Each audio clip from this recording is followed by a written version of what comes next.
आज कान्हाच्या अशा भक्ताची कथा तुम्हाला सांगणार आहे, ज्याने भगवान श्रीकृष्णाशिवाय काही पाहिलंच नाही. आपल्या कान्हाशिवाय त्यांना दुसरं काही दिसलंच नाही. अशा श्रीकृष्णाच्या अनन्य अशा भक्ताला आपण सगळे ओळखतोच. त्यांच्या जीवनातील एक अद्भुत प्रसंग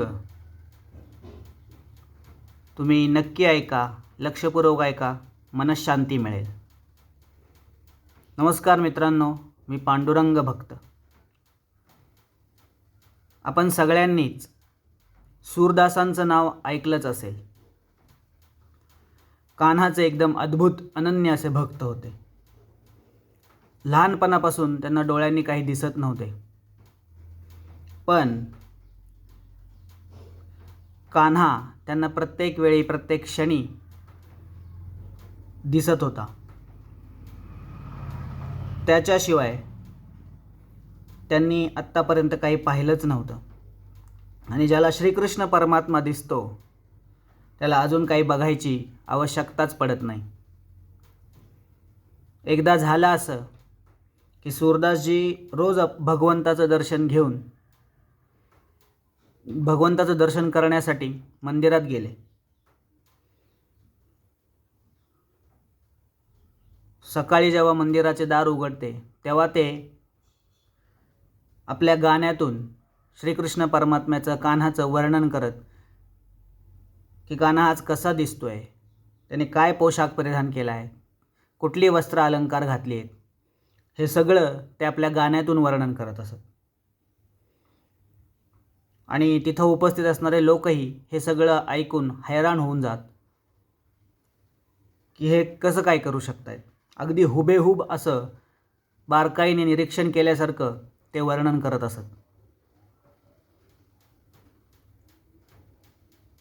दृष्टीहीन असून पण हे असं कसं करू शकतात असं लोकांना वाटत असे.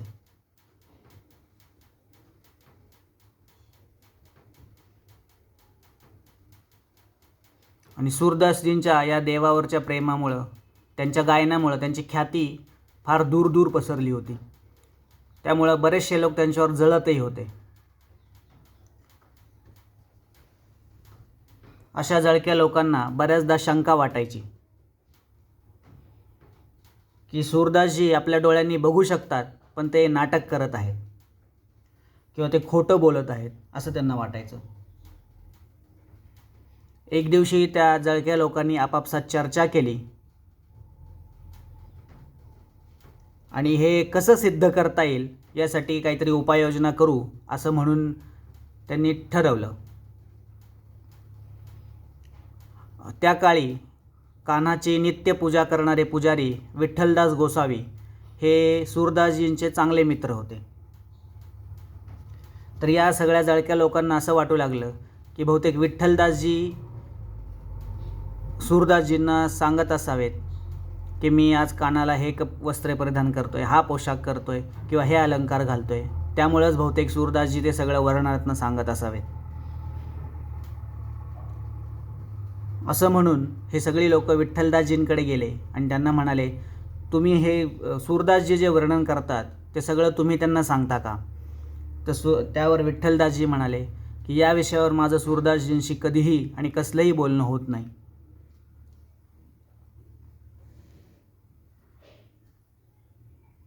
तेव्हा सगळे आश्चर्यचकित होतात आणि मग ते म्हणतात की हे सगळं त्यांना कसं काय कळतं? तेव्हा गोसावीजी म्हणाले, आपल्याला डोळ्यांची गरज आहे पण त्यांना नाही, कारण त्यांचं हृदय एकदम स्वच्छ सरळ आहे आणि ते हृदयाच्या नेत्रांनीच आपल्या कान्हाचं दर्शन घेतात. त्यांची भक्ती एवढी दृढ आहे, त्यामुळेच त्यांना कान्हा दर्शन देतो. तरीही या लोकांचा विश्वास बसेना. ते म्हणाले, नाही, असं शक्यच नाही, तुम्ही त्यांना नक्कीच काहीतरी सांगत असणार आहे, काहीतरी गडबड नक्कीच आहे, आम्ही शोधून काढू, असं ती लोक म्हणाली. त्या दिवशी तसं ते गोसावीजींना म्हणाले की उद्या आम्ही सांगू तो पोशाख कानाला परिधान करायचा, जो आत्तापर्यंत कधीही तुम्ही कानाला घातला नाहीत असा पोशाख घालायचा आणि याविषयी सूरदासजींशी कसलीही चर्चा करायची नाही किंवा त्यांना भेटायचंही नाही. उद्या सकाळी आम्ही सांगू ती वस्त्र तुम्ही कानाला घाला. तसे विठ्ठलदास गोसावी म्हणाले, तसं तर हा अपराध आहे, पण सूरदासजींची ख्याती दूरदूर पसरावी अशी बहुतेक त्या कानाचीच इच्छा असेल, म्हणूनच तुमच्या मुखातून कानाच मला हे सांगतोय की असं करा. ठीक आहे, तुम्ही म्हणाल तसं मी करेन. एक 5-10 मिनटं ती लोकं तशीच तिथं थांबली आणि विठ्ठलदास गोसावीजींना म्हणाली, एक काम करा, उद्या कानाला कसलीही वस्त्रे घालू नकात.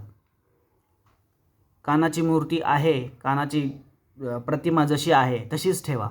कानाला कसलीही वस्त्रे अलंकार काहीही घालू नका. तर ठीक आहे म्हणून विठ्ठलदासजी त्यांच्या कामामध्ये निघून गेले आणि ही लोकही परत घरी आली आणि दुसऱ्या दिवशी सकाळी मंदिरात जाऊन बसली आणि सूरदासजींच्या येण्याची वाट बघू लागली.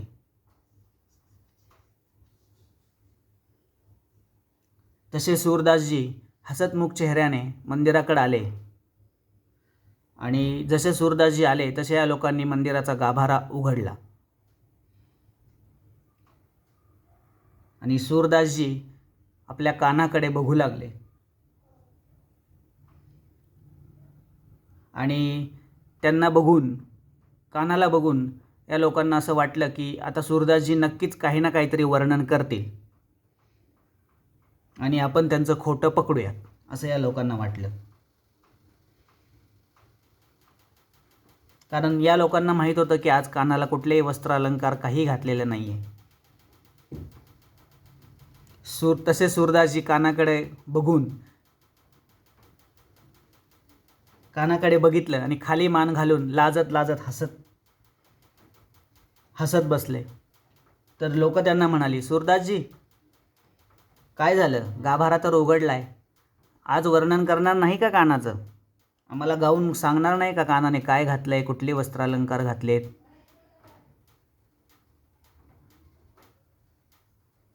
तसे सूरदासजी मान खाली घालून हसतच होते आणि लाजत होते.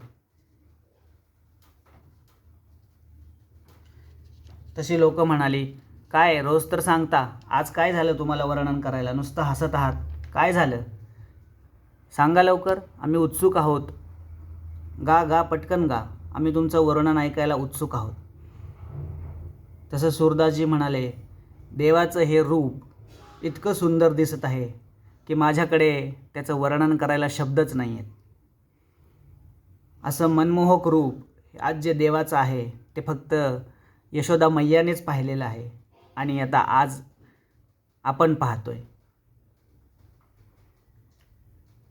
असं कसं वर्णन करू, असं मान खाली घालूनच ते सांगत होते. तरी पण लोक म्हणायला लागले, नाही तुम्हाला जे दिसतंय तसं वर्णन करा, बघू तरी काय होतंय काय नाही. तर सूरदासजींनी तशीच मान खाली घालून एक सुंदरसा अभंग कान्हाच्या याच्यामध्ये म्हटला, आज हरी देखा नंगम नंगा. जसं सूरदासजींनी हा अभंग सुरू केला तसं ती जळणारी लोक त्यांच्या पायावर नतमस्तक झाली, त्यांची माफी मागू लागली आणि त्यांना पटलं की ही खरंच काही साधारण गोष्ट नाही आहे. प्रत्येक वेळी प्रत्येक क्षणी त्यांना कान्हा दिसतो हे त्या लोकांना पटलं आणि सूरदासजी कान्हाचे एकदम विरळ भक्त आहेत, अनन्य भक्त आहेत. त्या परीक्षा घेणाऱ्या लोकांना त्यांची चूक लक्षात आली आणि विठ्ठलदासांना सुद्धा हे माहीतच होतं की सूरदासांची कीर्ती अजून दिगंत व्हावी, ह्याच उद्देशाने देवाने त्यांची ही परीक्षा त्यांच्याकरवी घेतली. तुम्हालाही सूरदासजींचा हा अभंग आजही यूट्यूबवर ऐकता येईल की हरी देखा नंगम नंगा. तुम्ही तो आत्ताही चेक करू शकता. असे हे अद्भुत भक्त होते सूरदासजी कान्हाचे. तर मित्रांनो, विचार करून बघा, तुम्हालाही कान्हाशिवाय भगवंताशिवाय कोणी दिसत नसेल तर दुसरं काही बघायची आवश्यकता आहे का? आणि असं आपल्या भक्तावर प्रेम करणारा जो सरळ साध्या स्वभावाची लोक आहेत त्यांनाच देव अशी संधी देतो. त्यांचा विश्वास दृढ असतो, अशा लोकांनाच देव अशी संधी देतो. देवावर ज्यांचं प्रेम आहे, आस्था आहे, अशाच लोकांना देव आपलं अस्तित्व दाखवतो. त्यामुळे मी तुम्हाला कायम म्हणत असतो, आपला विश्वास दृढ ठेवा, मजबूत ठेवा, आपली आणि आपल्या कुटुंबाची काळजी घ्या. ही कथा मला भावली, ऐकून खूप आनंद झाला आणि ती तुम्हा सर्वांना सांगावी अशी इच्छा प्रकट झाली. श्री राधा दामोदर.